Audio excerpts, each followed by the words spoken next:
Section 5.5, conditional probability. Okay, here we have Jackie, and he plays on a volleyball team called the Giants. The Giants are in a round-robin tournament with 5 other teams. The teams that they play against will be selected at random. Determine the probability that their first game will be against the Clippers and their second will be against the Maroons. So the best way to do this is to look at each game. They're going to play 5 teams. The probability that they will play the Clippers first is 1 in 5 because there's 5 teams. Okay, the probability that they will play the Macaroons next is 1 in 4 because there's 5 teams. They've already played one of them. There's 4 teams left, so that's a 1 in 4 chance. So the probability that they will play the Clippers and the Macaroons is 1/5 times 1/4, and it's a fundamental counting principle. We are multiplying, or 1/20. Okay, here's another way we could have solved this. Probability the first game is Clippers and the second game is Macaroons is the number of schedules with the teams in this order and then all possible schedules. So we have 1 times 1. So because we have 5 teams, so we have 1 game, then 1 game, then 3 choices for the other team to 1. Because we want this to be Clippers or this to be Macaroons, no choices. The way we can arrange games ever possibly is 5, 4, 3, 2, 1. We have 5 choices for the first game, 4, 3, 2, 1, and that's 5 factorial. Simplifying, we also get 1/20. Okay? Another solution is you only need to consider the first 2 games. There are 5 teams that the Giants could play in the first game, but only 4 teams they could play in the second game. So that's a total of 20 ways. Only one of them is Clippers, then Maroons, so that's 1/20. So lots of ways to solve that problem. This question here, a computer manufacturer knows that in a box of 100 chips, 3 will be defective. Jocelyn is going to draw 2 chips at random from a box of 100. What's the probability that both of them are going to be defective, not a detective? So a way to solve this is using a tree diagram. So the first one is either going to be defective or non-defective. Then the second one is either going to be defective or non-defective. And the only cases we're looking at is defective. There's 4 permutations. Both are defective. The first is defective and the second is not defective. Those are all the cases. Let A represent the first chip I drew will be defective. Let B represent the event that the second chip will be defective. There are 3 defective in a box of 100. So I have a 3 in 100 chance of getting that first defective.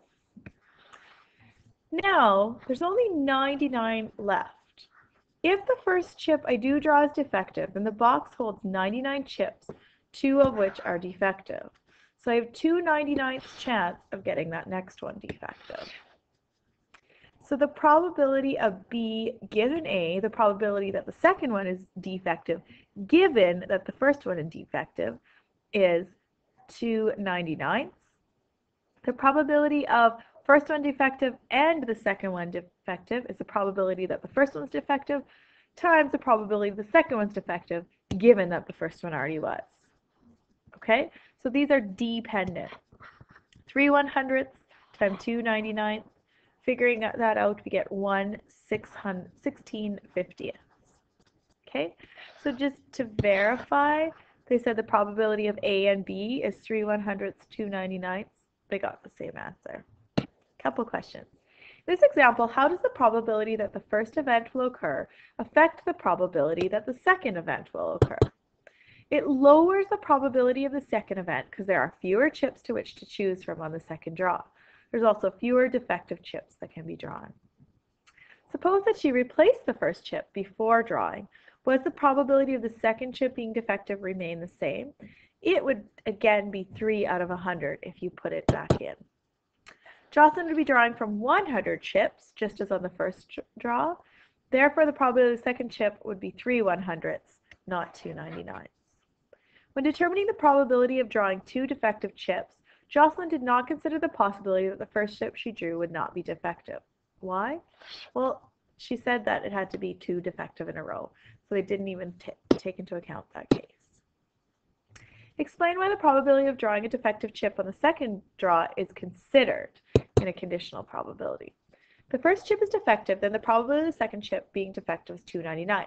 However, if it's not defective, then the probability of the second chip being defective is 399. The probability of the second chip being defective depends on whether the first chip is defective, so it's conditional on the first chip. Thus, it's considered conditional probability. Starting with a tree diagram like Jocelyn's, label each branch with its probability. Determine the probability of drawing each permutation of defective and non-defective, then add these probabilities. What does the sum imply? Okay, so looking back here, we said, well, this is 3/100. Then I had 299. Not defective, I have 99 to choose from. Of those, 2 are defective, so 97 are not defective. Not defective, I have 97 out of 100. Then I would have defective. There's 99 left. Of those, 3 are defective.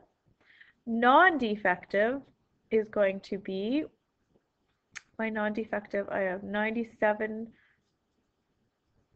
out of 100, and then now I have 96 out of 99. Okay, let's see if we got that right. Starting, here we go. Oops.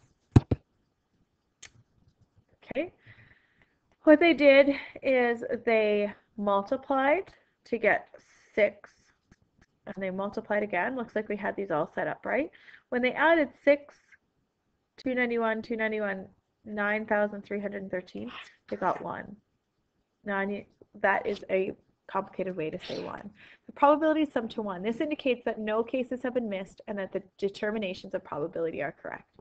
You're going to get one of these cases. You can't choose 2 chips and not get one of these cases. Okay, so that's why that's always a good check. If you add up all your probabilities, you should get 1. Let's try another example here. Nathan asks Riel to choose a number between 1 and 40, then say one fact about the number. Riel says that the number he chose is a multiple of 4. Determine the probability that the number is also a multiple of 6 using each method. So first we're going to use a Venn diagram. Okay, so we have all the numbers between 1 and 40. Then we have all the numbers that are multiples of 4. And we have all the numbers that are multiples of 6. Okay, so multiples of 4 are things like 4, 8, 12, 16, 20, 24, all that sort of stuff. Let's actually write them. So we have 4, 8, 12 is going to be a multiple of 6, 16, 20, and we're going to have 24 is also a multiple of 6. We have 28, 32, we have 36 and 40. Okay. And then we have all the numbers that are multiples of 6. So we have 6, 12, 18, 24 is already in there. That was 36 there. It's kind of tough to see. We have 30 and 36. So then there's also, if these are all the numbers between 1 and 40, we have a bunch of numbers out here as well. Okay. So we want to know the probability that we want to the probability that the number is also multiples of 6 using each method. So there's 3 possibilities that it's a multiple of 6. All the multiples of 4, there's 1, 2, 3, 4, 5, 6, 7, 8, 9, 10. There's 10 of them.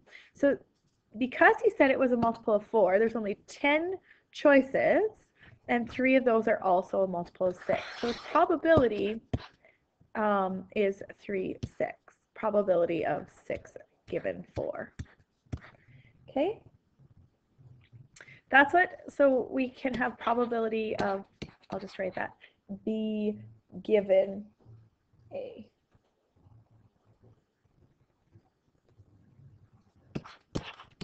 That's what that line means, P given A. Okay, we can also do this with a formula. So the probability of A and B, the probability of 4 and 6 is equal to the probability of A times the probability of B given A. Okay, so what we're going to do is now I'm going to substitute in some other notation. So this is the probability of A intersect B is equal to the probability of A times the probability of B given A. So probability of B given A is equal to the probability of A union B divided by the probability of A. So the probability of 4.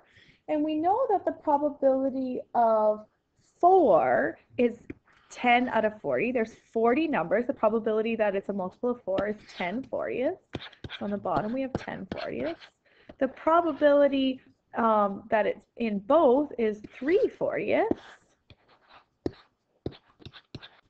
This is the probability that B given A. So canceling out, when I have 3 40ths divided by 10 40ths, that's the same as 3 tenths. So the probability of a multiple of 6, given that it's a multiple of A, is equal to 3 tenths. So we showed it both using a Venn diagram and using a formula. Okay, one more question we'll do. According to a survey, there is 91% of Canadians own a cell phone. Of these people, 42% have a smartphone. Determine to the nearest percent the probability that a Canadian you met during the month in which the survey was conducted would have a smartphone. So it's easy to see that smartphone is going to be contained within cell phone. So it's hard to tell, well, how many exactly are smartphone